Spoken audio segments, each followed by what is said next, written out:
I'm Investigator Joe Baez, a Public Information Officer for the Laredo Police Department. We are currently here at the 200 block of Carlton and Gallagher.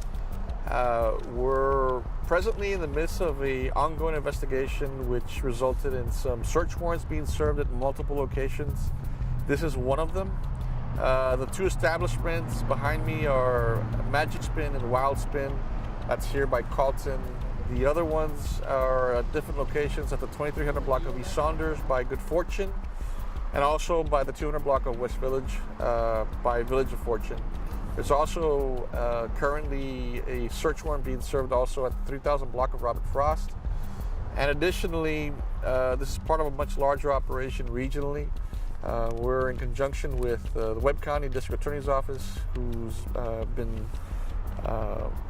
with us throughout this investigation process. Also Texas DPS, and my understanding is that presently Texas DPS is currently in Zapata, Texas, and also at Falcon Heights, currently serving out also warrants at different 8-liner businesses.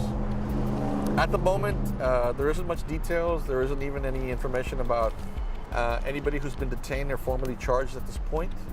Obviously, these types of operations are very meticulous and take some time to gather up a lot of evidence and gather up all the findings at the locations. This particular one here behind me is a pretty large establishment. It's very has a lot of machines in it, so they have to go to each machine, empty it out, take a tally. But we do have multiple law enforcement agencies here who are helping us out as well. My understanding is that this is part of a larger scope of investigation related to Operation One-Armed Bandit.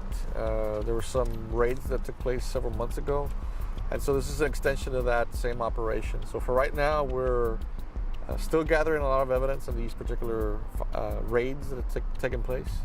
For right now, the main focus is the operation of a gambling establishment. If that, because again, like I said, there's not been any formal charges been placed on anyone yet.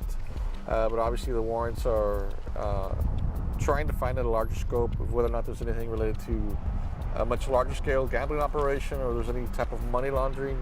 Again, nobody's been formally charged with any of these things, but these are part of the scope of the investigation that we're trying to get to the bottom of.